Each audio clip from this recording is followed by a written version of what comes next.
ನಮಸ್ಕಾರ ಎಲ್ಲರಿಗೂ. ನಮ್ಮ ಶಶಿ ಮನೆ ಊಟ ಚಾನಲ್ಗೆ ಸ್ವಾಗತ. ಈಗ ನಾವು ದೊಡ್ಡ ಸೇವನ್ನು ಮಾಡೋದು ಹೇಗೆ ಅಂತ ನೋಡೋಣ. ಇದಕ್ಕೆ 3 ಕಪ್ ಬಜ್ಜಿ ಹಿಟ್ಟನ್ನು ತಗೊಂಡಿನಿ. ಅದನ್ನು ಒಂದೊಂದೇ ಕಪ್ ಹಾಕಿ ಜಲ್ಲುಡಿನ ಮಾಡ್ಕೋಬೇಕು. ಈ ಥರ ಎಲ್ಲಾನು ಜಲ್ಲುಡಿ ಮಾಡ್ಕೋಬೇಕು. ಯಾರೆಲ್ಲ ಇನ್ನೂ ನಮ್ಮ ಚಾನಲ್ಗೆ ಸಬ್ಸ್ಕ್ರೈಬ್ ಮಾಡಿಲ್ವೋ ಸಬ್ಸ್ಕ್ರೈಬ್ ಮಾಡಿ, ಬೆಲ್ ಐಕಾನ್ ಆನ್ ಮಾಡಿ. ನಮ್ಮ ಎಲ್ಲ ವಿಡಿಯೋಗಳು ನಿಮಗೆ ತಲುಪುತ್ತವೆ. ಆಮೇಲೆ ಇದಕ್ಕೆ 2 ಸ್ಪೂನ್ ಅಕ್ಕಿ ಹಿಟ್ಟನ್ನು ಹಾಕ್ತಾ ಇದ್ದೀನಿ. ಅಕ್ಕಿ ಹಿಟ್ಟು ಹಾಕೋದ್ರಿಂದ ಇವು ಕ್ರಿಸ್ಪಿಯಾಗಿ ಬರ್ತಾವೆ, ಹಾಗಾಗಿ ಇದನ್ನು ಹಾಕ್ತಾ ಇದ್ದೀನಿ. ಹಾಕಿ ಈಗ ಇದಕ್ಕೆ 1 ಸ್ಪೂನ್ ಉಪ್ಪು ಹಾಕ್ತಾ ಇದ್ದೀನಿ. ಆಮೇಲೆ ಖಾರನ ಹಾಕಬೇಕು. 3/4 ಚಮಚ ಖಾರನ ಹಾಕ್ತಾ ಇದ್ದೀನಿ. ಆಮೇಲೆ ಅರ್ಧ ಸ್ಪೂನ್ ಜೀರಿಗೆ ಪುಡಿನ ಹಾಕ್ತಾ ಇದ್ದೀನಿ. ಸ್ವಲ್ಪ ಅರಿಶಿಣನ ಹಾಕಬೇಕು, ಕಲರ್ ಬರ್ತಾವೆ ಹಾಗಾಗಿ. ಆಮೇಲೆ 1 ಸ್ಪೂನ್ ಅಜ್ವಾನನ ಹಾಕ್ತಾ ಇದ್ದೀನಿ. ಹಾಕಿ ಇದಕ್ಕೆ ಕಾದ ಎಣ್ಣೆನ ಹಾಕಬೇಕು. ನಾನು ಎಣ್ಣೆ ಕಾಯಕ್ಕೆ ಇಟ್ಟಿದ್ದೀನಿ, ಅದನ್ನು ಹಾಕಬೇಕು. 2ರಿಂದ 3 ಸ್ಪೂನ್ ಎಣ್ಣೆನ ಹಾಕಬೇಕು. ಇವು ಎಣ್ಣೆ ಹಾಕೋದ್ರಿಂದ ಕ್ರಿಸ್ಪಿಯಾಗಿ ಆಗ್ತಾವೆ, ಹಾಗಾಗಿ ಕಾದ ಎಣ್ಣೆನೇ ಹಾಕಬೇಕು. ಹಾಕಿ ಇದನ್ನು ಎಲ್ಲನೂ ಚೆನ್ನಾಗಿ ಕಲಿಸ್ಬೇಕು. ಚೆನ್ನಾಗಿ ಕಲಸಿ ಆಮೇಲೆ ಇದಕ್ಕೆ ನೀರು ಹಾಕಿ ಕಲಿಸ್ಬೇಕು. ಒಂದೇ ಸಲ ಜಾಸ್ತಿ ನೀರು ಹಾಕಬೇಡಿ, ಅದು ಹಿಟ್ಟು ನೀರು ಆಗುತ್ತೆ. ನೋಡಿ ನೀರು ಹಾಕಬೇಕು. ಪೂರ ಗಟ್ಟಿಗೂ ಆಗಬಾರ್ದು, ಪೂರ ನೀರು ಆಗಬಾರ್ದು. ಈ ಥರ ಇಷ್ಟ ಆದರೆ ಸಾಕು.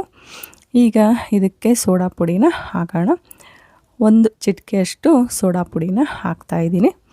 ಜಾಸ್ತಿ ಹಾಕಿದರೆ ಅವು ಎಣ್ಣೆನ ಜಾಸ್ತಿ ಹೀರ್ಕೊಳ್ಳುತ್ತೆ, ಆಮೇಲೆ ಮೆತ್ತಗಾಗ್ತಾವೆ ಸೇವು, ಹಾಗಾಗಿ ಸ್ವಲ್ಪನೇ ಹಾಕಬೇಕು.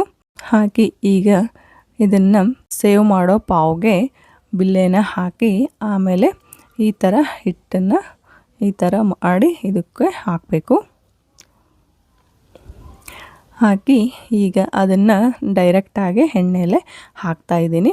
ನೀವು ಬೇಕಾದರೆ ಪೇಪರ್ ಮೇಲೆ, ಪ್ಲೇಟ್ ಮೇಲೆ ಹಾಕಿ ಎಣ್ಣೆಲೆ ಹಾಕ್ಬೋದು. ನಾನು ಈ ಥರ ಡೈರೆಕ್ಟಾಗಿ ಎಣ್ಣೆಲೆ ಹಾಕ್ತಾಯಿದ್ದೀನಿ. ಇದನ್ನು ತುಂಬ ಸುಲಭವಾಗಿಯೇ ಮಾಡ್ಕೋಬೋದು. ಇದನ್ನೊಂದು ಸಲ ತಪ್ಪದೆ ಟ್ರೈ ಮಾಡಿ ಹೇಗಾಯ್ತಂತ ನನಗೆ ಕಾಮೆಂಟಲ್ಲಿ ತಿಳಿಸಿ.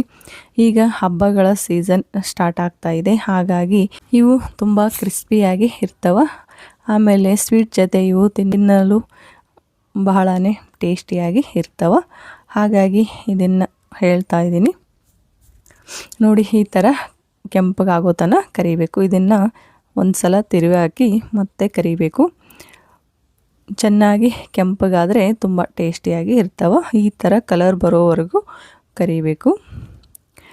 ನೋಡಿ, ಈ ಥರ ಹಿಟ್ಟು ನಾನು ಹೇಳಿದ ರೀತಿಯಲ್ಲಿ ಕಲಿಸಿದರೆ ಈ ಥರ ಹಿಟ್ಟು ತುಂಬ ಸುಲಭವಾಗಿಯೇ ಬರುತ್ತೆ. ಫುಲ್ಲು ಗಟ್ಟಿಗೆ ನಾದಿದರೆ ಅದು ಟೈಟ್ ಆಗುತ್ತೆ, ಹಾಗಾಗಿ ಸುಲಭವಾಗಿ ಹಾಕಲು ಬರಲ್ಲ.